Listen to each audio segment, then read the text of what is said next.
Hello friends, मैं आप सभी का फिर से एक बार अपने YouTube channel MD international classes में स्वागत करता हूं। मैं आशा करता हूं कि आप सब अच्छे होंगे और अपनी पढ़ाई भी अच्छे तरीके से कर रहे होंगे। मैं लेकर आया हूं आज वैदिक संस्कृति से संबंधित 10 क्वेश्चन जो UP police, UP SI, UP लेखपाल, UP triple SC PET, UP PCS आदि में काफ़ी महत्वपूर्ण होंगे। तो प्लीज़ वीडियो को लास्ट तक देखें और जिसने भी अभी तक चैनल को सब्सक्राइब नहीं किया तो प्लीज़ चैनल को सब्सक्राइब कर दें और साथ ही बेल आइकन को दबा दें ताकि आने वाली वीडियो की नोटिफिकेशन आप तक पहुंचती रहे। वैदिक संस्कृति पार्ट 2, क्वेश्चन नंबर 1। इनमें से किस फसल का ज्ञान वैदिक काल के लोगों को नहीं था? ऑप्शन नंबर ए जौ, ऑप्शन नंबर बी गेहूँ, ऑप्शन नंबर सी चावल, ऑप्शन नंबर डी तंबाकू। तो इसका राइट आंसर होगा ऑप्शन नंबर डी। देखिएगा, इसमें पूछा है कि वैदिक काल के लोगों को ज्ञान किस फसल का ज्ञान वैदिक काल के लोगों को नहीं था। नहीं पूछा है तो तंबाकू होगा, क्योंकि देखिएगा वैदिक आर्य अपने प्रारंभिक जीवन अर्थात पूर्व वैदिक काल में जौ से परिचित थे एवं बाद में अर्थात उत्तर वैदिक काल में लोहे से परिचित होने के बाद जौ कृषि क्रांति हुई, उस दौरान आर्य गेहूँ और चावल से भी परिचित हो गए अर्थात तंबाकू से परिचित नहीं थे।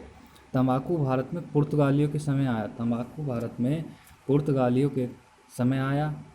आंध्र प्रदेश भारत का प्रमुख तंबाकू उत्पादक राज्य है, ये भी ध्यान रखने की बात है। अब वर्तमान में आंध्र प्रदेश भारत का प्रमुख तंबाकू उत्पादन राज्य है।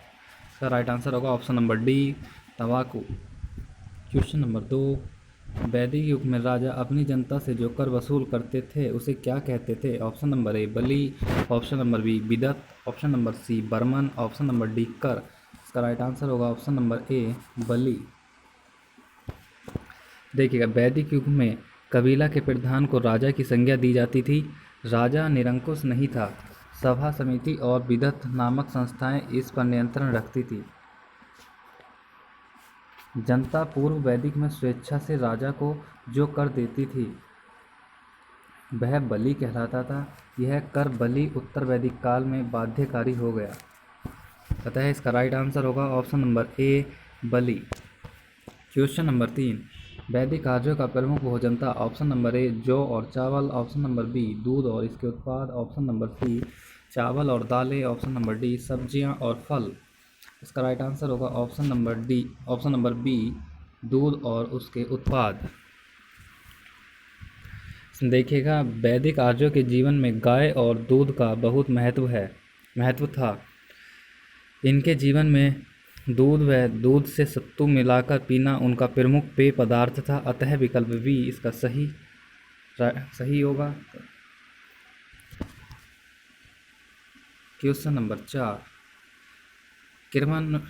क्रमानुसार निम्नलिखित चरणों में से कौन सा विकल्प सही है? ऑप्शन नंबर ए ब्रह्मचर्य, गृहस्थ, वानप्रस्थ, संन्यास, ऑप्शन नंबर बी गृहस्थ, ब्रह्मचर्य, वानप्रस्थ, संन्यास, ऑप्शन नंबर सी ब्रह्मचर्य, वानप्रस्थ, संन्यास, गृहस्थ, ऑप्शन नंबर डी गृहस्थ, संन्यास, वानप्रस्थ, ब्रह्मचर्य। तो इसका राइट आंसर होगा ऑप्शन नंबर ए कि जीवन के 4 आश्रम हैं और इनका क्रम के अनुसार लगाना है ना, तो इसमें सबसे पहले ब्रह्मचर्य, फिर गृहस्थ जीवन, फिर वानप्रस्थ, फिर संन्यास। देखिएगा, प्रारंभिक उपनिषदों में केवल 3 आश्रमों का विधान मिलता है, ब्रह्मचर्य, गृहस्थ तथा वानप्रस्थ, परंतु कालांतर में संन्यास नाम से एक चौथा आश्रम इस व्यवस्था का अंग बन गया। प्रत्येक द्विज को इन चारों आश्रमों से होकर जीवन यापन करना आवश्यक बताया गया है। आश्रमों का वर्णन सबसे पहले छंदोग्य में तथा चारों आश्रमों का वर्णन जलोपनिषद में मिलता है, अतः इसका राइट आंसर होगा ऑप्शन नंबर ए। सबसे पहले होगा ब्रह्मचर्य, फिर गृहस्थ जीवन, फिर वानप्रस्थ, फिर संन्यास। इसका राइट आंसर होगा ऑप्शन नंबर ए। Question number 5। ऋग वैदिक आर्य एक ग्रामीण सभ्यता के निवासी थे क्योंकि ऑप्शन नंबर ए ऋग्वेद में गाय का कई जगह वर्णन है, ऑप्शन नंबर बी बहुत सारे युद्ध गाय के लिए लड़े गए, ऑप्शन नंबर सी पुरोहितों को उपहार के रूप में गाय दी जाती थी, ऑप्शन नंबर डी उपरोक्त सभी। इसका राइट आंसर होगा ऑप्शन नंबर डी उपरोक्त सभी। क्योंकि देखिएगा, ऋग वैदिक आर्य एक ग्रामीण सभ्यता के निवासी थे, ये बात भी सही है। और उनके जीवन में गाय का बहुत महत्व था। गाय समृद्धि का सूचक थी, अतः इसे उपहार में तथा पुरोहितों को उपहार में के रूप में दिया जाता था। ये बात भी सही है इसमें। और पूछा था ऋग्वेद में गाय के लिए अघन्या शब्द का प्रयोग हुआ, अर्थात न मानने योग्य। तो इसका मतलब हो कि बहुत सारे युद्ध गाय के लिए लड़े गए। तीनों की तीनों बातें इसमें सही हैं, इसलिए इसका राइट आंसर होगा ऑप्शन नंबर डी, उपरोक्त सभी।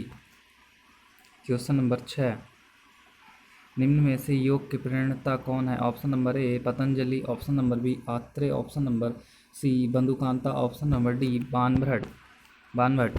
इसका राइट आंसर होगा ऑप्शन नंबर ए पतंजलि। योग सिद्धांत के प्रवर्तक पतंजलि को माना जाता है, अतः राइट आंसर होगा इसका option number A Patanjali. Question number 7, निम्न में से कौन चिकित्सक नहीं था? इसमें पूछा कि चिकित्सक नहीं था। Option number A Sushruta, option number B Charaka, option number C Charvaka, option number D Dhanvantari. इसका राइट आंसर होगा ऑप्शन नंबर सी चवार्क। देखिएगा, सुश्रुत, चरक व धन्वंतरी की पहचान एक चिकित्सक के रूप में, जबकि चवाक की पहचान एक दर्शन आचार्य के रूप में। ये जो व्यक्ति थे इनकी पहचान दर्शन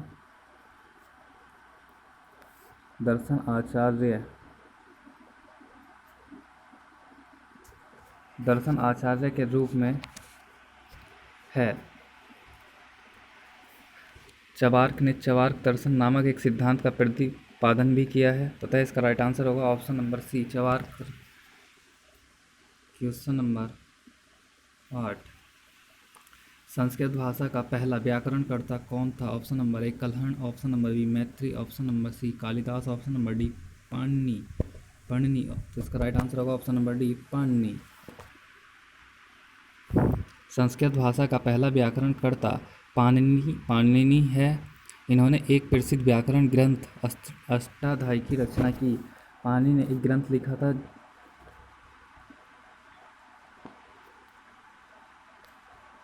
देखिएगा उन्होंने लिखा था एक ग्रंथ का नाम था इनके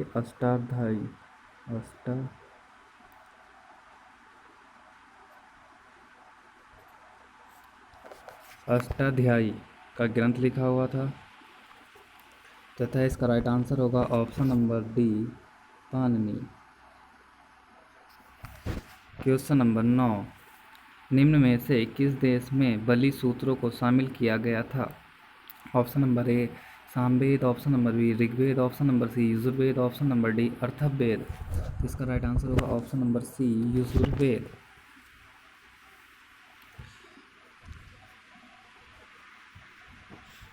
देखिएगा इसमें वेदों में सामवेद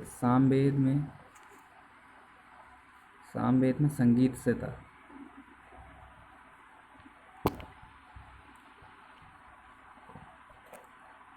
राइट आंसर होगा यजुर्वेद, और सामवेद में था संगीत।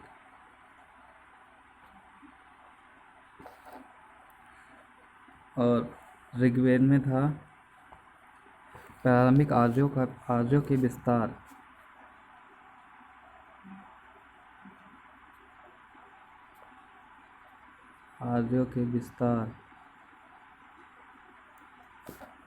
और अथर्ववेद में था जादू टोना।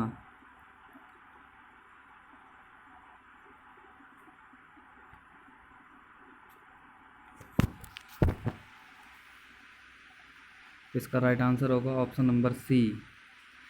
निम्न में से किस देश में बलि सूत्रों को शामिल किया गया? यजुर्वेद में बलि सूत्रों को शामिल किया था। राइट आंसर होगा ऑप्शन नंबर सी।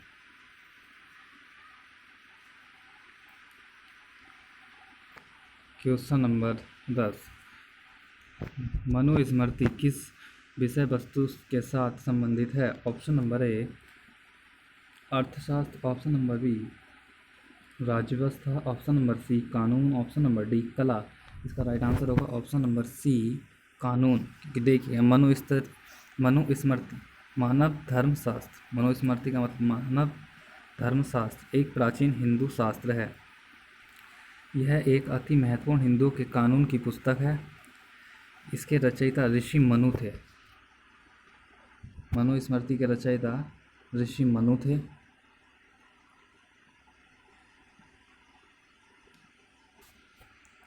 आधुनिक मनु डॉ.बी.आर. अम्बेडकर को कहा जाता है। आधुनिक मनु डॉ.बी.आर. अम्बेडकर को कहा जाता है। तो इस राइट आंसर होगा ऑप्शन नंबर सी, कानून। मनुस्मृति किस विषय वस्तु के साथ संबंधित है? ऑप्शन नंबर सी, कानून। तो दोस्तों, आज तक की यही 10 क्वेश्चन। प्लीज़ कमेंट में ज़रूर बताएं किसके कितने क्वेश्चन सही थे, और वीडियो पसंद आए तो प्लीज़ वीडियो को लाइक करें और शेयर करें। मिलते हैं नेक्स्ट वीडियो में नई उमंग और नई ऊर्जा के साथ। तब तक के लिए धन्यवाद।